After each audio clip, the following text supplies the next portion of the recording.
Apesar de antiga, a catarata, a doença que pode levar à cegueira, continua merecendo atenção. E mais, o Hospital Penitenciário do Rio de Janeiro evita que detentos saiam das dependências do presídio. O projeto chama a atenção do resto do país. Frente Parlamentar da Agropecuária afirma apoio ao governo de Michel Temer. No esporte, Luiz prestes a completar 100 jogos com a camisa do Criciúma. E ainda, missionário R.R. Soares está na cidade. Culto de hoje à tarde atraiu a presença de centenas de pessoas à sede da Igreja Internacional da Graça de Deus de Criciúma. As notícias de Criciúma e do sul de Santa Catarina você confere a partir de agora. Está no ar pela TV Primavera, Informe Região.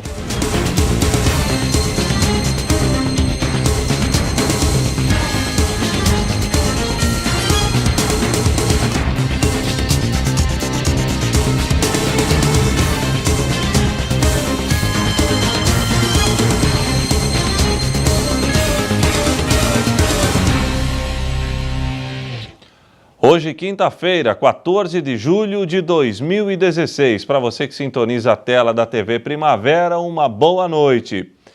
Sem sombra de dúvidas, a catarata é uma doença antiga. Porém, apesar do passar dos anos, essa enfermidade que pode levar à cegueira continua atingindo milhares de brasileiros. Justamente por esse motivo, fomos ouvir a opinião de um especialista sobre o assunto. Segundo dados da Organização Mundial de Saúde, a catarata é uma das principais causas de cegueiras no mundo, ocasionada principalmente em idosos. No Brasil, a estimativa é de que a doença é responsável por 350 mil casos novos de cegueira por ano, sendo que este número no mundo resume-se em 18 milhões. Alguns cuidados podem evitar essa situação. Essa é uma catarata secundária, na verdade é evitar o evento primário, né? Evitar um trauma, evitar uma perfuração, controlar uma doença metabólica como o diabetes, controlar uma inflamação ocular que pode aumentar a incidência de catarata. E a parte senil a gente não tem muito o que fazer, né? A parte de senil a população ela vai envelhecendo, né? A gente vai aumentando a incidência de catarata porque o cristalino ele vai absorvendo a radiação solar ao longo de uma vida inteira. E essa radiação solar, e com todo o tempo, com os anos que se passam, a incidência de catarata aumenta. Para evitar a perda da visão, é fundamental estar atento a alguns sintomas e procurar um especialista ao perceber qualquer situação anormal. A pessoa reclama de uma visão embaçada, uma visão borrada, né? E que o óculos não está mais bom. Às vezes ela troca de óculos, eu troquei o óculos, mas ele continua não estando bom, né? Então essa é uma visão desfocada. Um dos primeiros sintomas que a gente pode averiguar no consultório ou testar é a sensibilidade ao contraste. Ela se inicia com uma perda de sensibilidade ao contraste de cores. A pessoa não vê a cor mais tão viva, ela não vê digamos, o contraste entre o branco e o cinza e o preto, os contrastes vão diminuindo, né? Muitas vezes em casa algum parente relata, ou nem ela percebe isso, mas ela deixa de ver sujeira na casa, ela deixa de ver detalhes, ela não consegue mais botar uma linha na agulha, não consegue mais ver a linha quando está costurando. São pequenas coisas assim que dão indícios que a visão vem piorando e pode ser da catarata. Há diversos tipos de cataratas, mas tem alguns fatores que podem ser preponderantes para o desenvolvimento de uma catarata. E isso é uma coisa que a gente não consegue prevenir. As pessoas vivem mais, elas têm mais catarata. É uma coisa que não dá para prevenir. Se hoje você fosse me perguntar uma prevenção para uma catarata senil, é diminuir a incidência da radiação solar, né? Então, assim, isso a gente pode fazer com proteção, com óculos escuros, não se submeter à incidência da radiação solar nos horários de pico, usar um chapéu, um método de barreira, isso poderia ajudar a prevenir. Mas eu não sei te dizer assim quanto. Eu não sei se ela vai chegar 1 ano depois, 2 anos depois, 3 anos depois, isso eu não posso te informar. Tá? Pode retardar o aparecimento dela? Pode. Agora, o tempo, isso não posso te dizer. A partir desta sexta-feira, o complexo de Jericinó, no Rio de Janeiro, deve começar a receber presos para tratamento médico. Ele vai servir como um hospital de campanha para diminuir o número de presos encaminhados aos hospitais públicos do estado. O projeto acabou chamando a atenção de complexos penitenciários de todo o Brasil. O O pronto-socorro do complexo de Jericinó, onde fica o presídio de Bangu, estava desativado há 6 anos. Ao longo dessa semana, passou por vistorias para que volte a atender os presos que necessitam de atendimento médico. A decisão de reabrir a unidade foi tomada após mais de 20 homens fortemente armados invadirem um dos maiores hospitais públicos do Rio para resgatar um traficante que dividia a enfermaria com pacientes comuns. Um paciente foi baleado no peito e morreu. Um policial e um enfermeiro saíram feridos. Mas naquela madrugada de terror, outros pacientes sentiram os efeitos colaterais daquela invasão. Aquele entra e sai de polícia, eu não sabia mais para onde ir, eu não sabia se ficava perto dela ou se eu saía correndo. E a minha avó só piorando.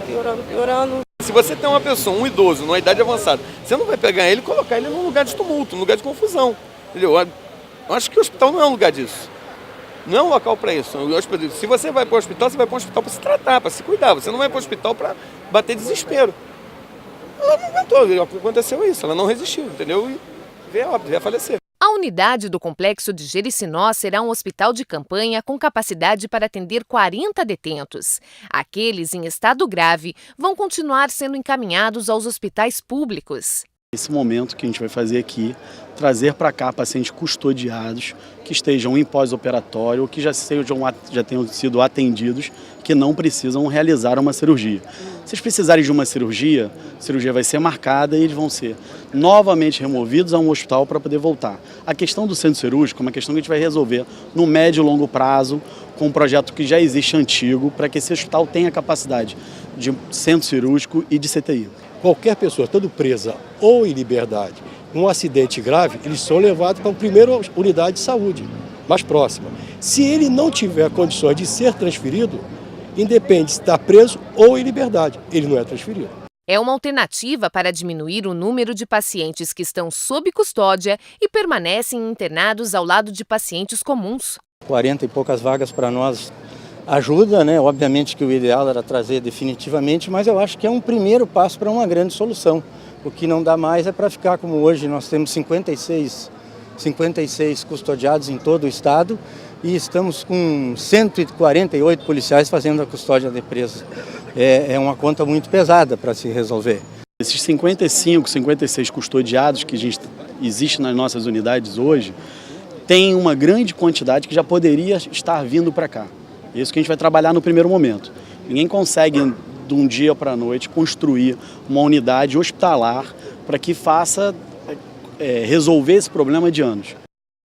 A seguir, Luiz, um dos principais jogadores do Criciúma, prestes a completar 100 jogos com a camisa carvoeira.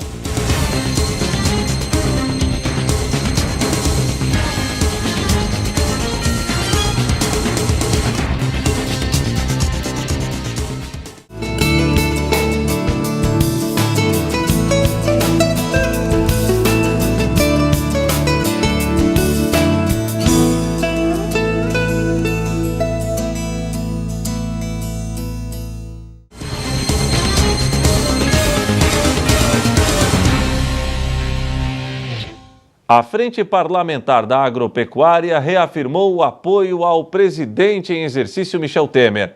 Durante um almoço, deputados e senadores entregaram uma carta ao presidente em que afirmam a capacidade do governo para reorganizar a economia e fazer o Brasil voltar a crescer.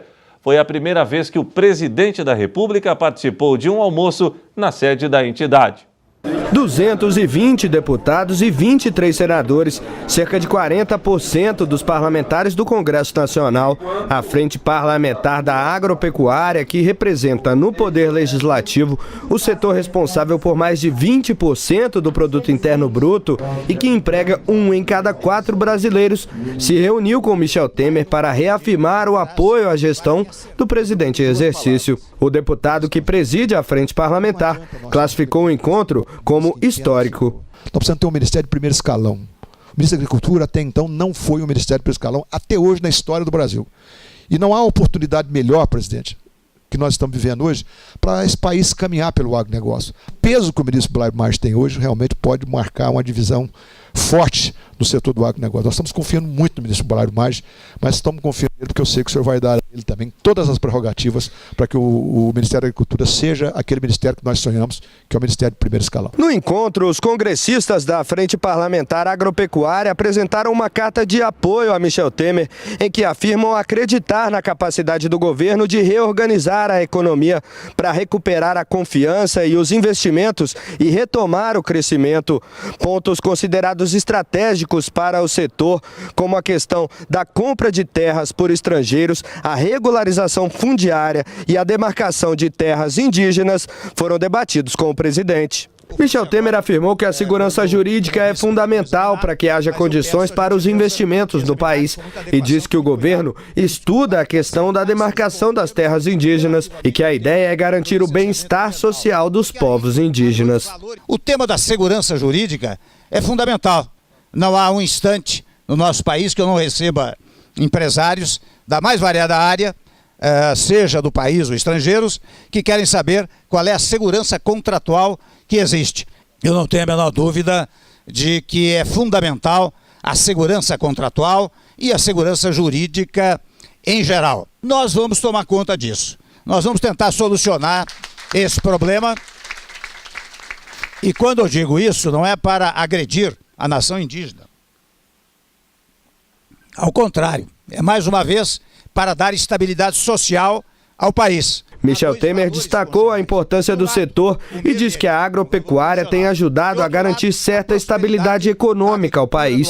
Segundo o presidente em exercício, o governo está elaborando um projeto para aperfeiçoar o licenciamento ambiental. O licenciamento ambiental, por exemplo, que eu sei que é um velho problema, não é? Tem sido, na verdade, tratado por mim com o ministro Sarney Filho. E ele está providenciando textos normativos, certo e seguramente vai discutir com os senhores, especialmente com o ministro Blairo, eu pedi que ele o procurasse, para que acertassem os ponteiros relativamente ao tema do licenciamento ambiental. Porque aí há dois valores constitucionais. De um lado, o meio ambiente, é um valor constitucional. De outro lado, a prosperidade da agricultura, do agronegócio. Estes dois valores precisam ser compatibilizados. E o Sarney, levando em conta essas minhas brevíssimas palavras, está exatamente fazendo isso. O ministro da Agricultura, Blairo Maggi, lembrou a posição de destaque do Brasil em relação à preservação ambiental e ao setor agropecuário. O Brasil é o país que tem uma legislação ambiental bastante forte, rígida, né, restritiva, e nós somos um país que temos 61% do nosso território preservado. 61%. Apenas 8% do território é ocupado para atividades agrícolas e 19% para a pecuária. 13% do nosso território é de terras indígenas. 11% do nosso território são os próprios produtores que preservam dentro do país. Então, cobrar do Brasil uma posição diferente ou mais vanguardista disso é quase que impossível. Os outros países preservam apenas 8% do seu território. Todos os países com acima de 2 milhões de quilômetros quadrados, nenhum deles acima de 8% de preservação. Então, o Brasil tem um passaporte verde, tem um green card para ir para o mundo afora se defender e defender os produtos que nós vendemos. Agora o esporte. No próximo sábado, o Criciúma irá encarar o Ceará na cidade de Fortaleza pela 16ª rodada do Campeonato Brasileiro da Série B. Para o Tigre, será mais um jogo em sua rica história. Para Luiz, um dos principais jogadores do atual elenco, será uma partida especial. O goleiro tricolor estará completando 100 jogos com a camisa carvoeira. Ele é, sem sombra de dúvidas, o jogador do atual elenco do Criciúma com mais prestígio junto ao torcedor carvoeiro. Luiz ocupa uma posição carente de referências nos últimos anos no clube. O camisa 1 tenta ocupar um lugar no hall dos maiores goleiros da história do Tigre, como Luiz Henrique e Alexandre Pandócio. Sábado, diante do Ceará em Fortaleza, Luiz atinge uma marca importante, 100 jogos com a camisa do Criciúma. Acho que é importante a sequência de jogos, né? Pelo período que eu cheguei aqui em 2014, eu tive bons jogos na Série A, infelizmente tive uma lesão, mas 2015 foi diferente, acabei jogando o ano todo praticamente, esse ano também. Ao decorrer do tempo vai passando, a gente vai adquirindo mais confiança, trabalhando e mostrando o potencial de estar no clube. E quando você atinge uma marca dessa, creio que fica marcado na história, né? E para mim é muito importante isso, estar sempre jogando e deixando cada dia mais um legado no clube. O atleta, que já fez uma sequência grande de jogos pelo São Caetano, espera também ter a mesma identificação com o tricolor, ocupando cada vez mais um lugar no coração do torcedor criciumense. Olha, no São Caetano eu fiz 324 partidas, né? Isso sem contar a categoria de base ainda, né? Claro que você, numa equipe onde você está conquistando 100 jogos, você começa a adquirir uma imagem com o clube, realmente gostar do clube. Por isso que eu preferi ficar aqui, né? No final do ano passado teve muitas coisas que surgiram, mas o meu compromisso com o clube foi dado, eu falei com o presidente isso. Então, aos poucos as coisas vão acontecendo, né? Claro que a gente sabe que o futebol passa muita coisa, a gente tem que aproveitar o momento da gente, e esse é o meu momento, então vou procurar estar sempre fazendo, sempre marcando o meu nome no clube, né? Sobre os jogos que trouxeram alegria e frustração para Luiz com a camisa do Tigrão, o arqueiro Carvoeiro tem as respostas na ponta da língua. Teve bastante jogos, cara, mas acho que o que foi marcado, não só para mim, eu acho que até o torcedor contra o Bragantino, onde teve uma penalidade, acabou eu pegando e o árbitro voltando e eu pegando novamente, um jogo difícil, com um adversário difícil, nós vencemos de 1-0. A gente estava numa dificuldade muito grande também naquela situação. E creio que uma coisa que ficou marcante para mim também foi a decisão de pênalti contra o Grêmio, que eu tive a responsabilidade de bater o pênalti, acabei errando, mas isso não me abala em nada, porque eu tive o respaldo do treinador, que na época era o Petkovic. Então eu só tenho coisas positivas na minha cabeça. Negativa eu quase não me recordo e procuro nem buscar também, porque isso não vai fazer diferença nenhuma daqui para frente, né? Mas está sempre buscando melhorar a cada jogo. Acho que isso é importante, dedicando ao clube, o torcedor vendo realmente que você está tendo condições de estar no clube. O próprio presidente também confiou no meu trabalho por ter feito um contrato até 2020, que para muitos seria um exagero, mas para mim não. Eu estou trabalhando para isso, para cumprir esse contrato, para estar jogando pelo clube. Então, a cada jogo, a cada situação, a cada dia de treino, eu procuro estar melhorando, porque eu sei que a responsabilidade é muito grande, principalmente naqueles que me contrataram e confiam no meu trabalho. Porém, as comemorações ficam de lado. Há 5 jogos, o Criciúma não sabe o que é vencer na Série B, e um tropeço diante do Ceará poderá deixar o Tigre ainda mais longe do sonhado G4, o grupo que classifica os 4 melhores da segunda divisão para a Série A do ano que vem. No término da 10ª rodada eu falei que as dificuldades iam aparecer agora, né? Propriamente os times estão se fortalecendo, e isso aconteceu. A gente viu a dificuldade de jogar em casa, só que nós saímos na frente e acabamos tomando empate, né? Então isso a gente está pecando bastante. Então agora é o momento de buscar fora, sabemos que o adversário vai jogar em casa, está no G4 também, a gente está buscando encostar mais, a meta é terminar dentro do G4 esse primeiro turno, então cada jogo é decisivo, só que a gente não pode deixar passar ponto em casa. O que aconteceu propriamente agora no último jogo, a gente vencendo, a gente acabou tomando empate, por pouco a gente acaba não perdendo, então correu um certo risco. Mas a competição é essa, a Série B é assim, não só a gente, mas todos os adversários estão empatando em casa também, estão perdendo em casa, então a gente vai encontrar muita dificuldade pela frente ainda. A seguir, missionário R.R. Soares está na cidade. Culto de hoje à tarde atraiu a presença de centenas de pessoas à sede da Igreja Internacional da Graça de Deus de Criciúma.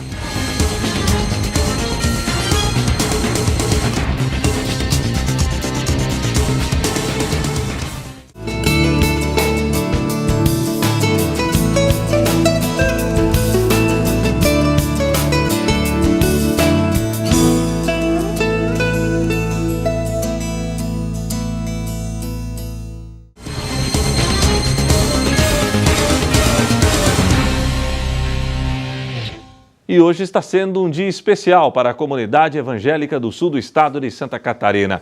Afinal, o missionário R.R. Soares, líder da Igreja Internacional da Graça de Deus, está na cidade. No culto realizado agora à tarde, centenas de pessoas compareceram à sede da Igreja da Graça do bairro Próspera. Confira na reportagem.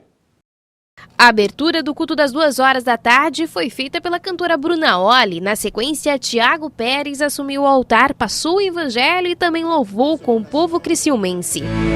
Te louvarei, não importa as circunstâncias, não importam as circunstâncias, adorarei a dor.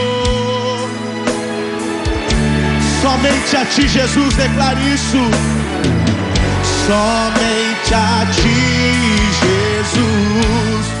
Cada lugar é muito especial, as pessoas são abençoadas, são curadas, a gente busca a Deus, adora Ele, porque esse é o objetivo da nossa vida mesmo. E aqui está sendo lindo, né? E inclusive em vários lugares, apesar da chuva, todos compareceram em peso, as igrejas cheias de pessoas sedentas, querendo Deus, querendo buscar a Deus, e a gente fica, né, satisfeito com isso, realizado com isso. Às vezes é muito corrida, é um esforço grande que a gente faz, mas vale a pena porque é pra obra de Deus. Né? O mal não pode me tocar.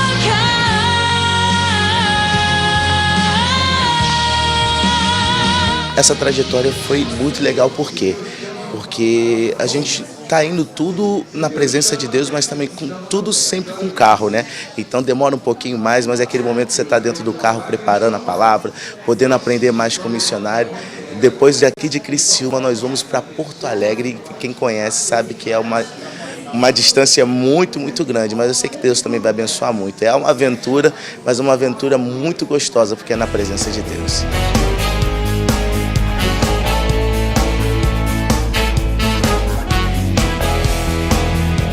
A entrada do missionário R.R. Soares foi de grande expectativa para toda a população.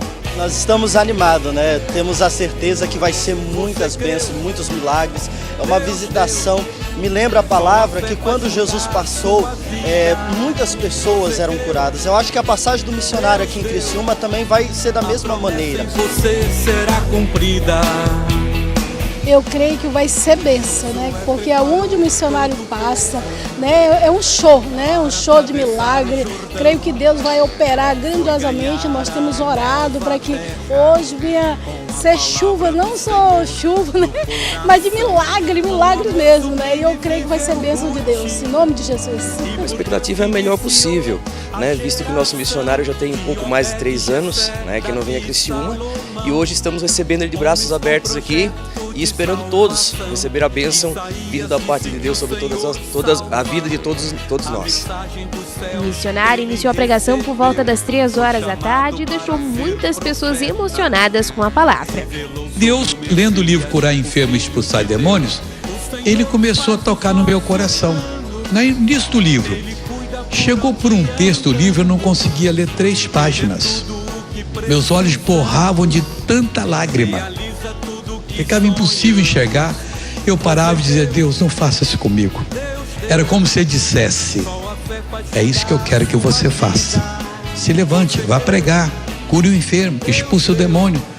Para você que não pôde comparecer no culto das 2 horas, aqui na Igreja Internacional da Graça de Deus, na Grande Próspera, tem uma segunda oportunidade, o culto das 7 horas da noite, que também vai ser realizado pelo missionário R.R. Soares. Missionário, essa noite eu sonhei que veio um menino, me entregou um papelzinho escrito assim: a tua vitória está prestes a chegar. Então foi o anjo de Deus. Coloca no ombro agora. Eu disse que a minha vitória está prestes a chegar. E o pastor vem, é missionário, e eu vou e... Já chegou a vitória? Glória a Deus. Já chegou? Já chegou. Então anda normal agora em nome de Jesus. Oh, glória a Deus. E o Informe Região Especial desta quinta-feira, um pouco mais cedo, fica por aqui. Obrigado pela sua audiência. Voltaremos amanhã, se Deus assim permitir. Boa noite.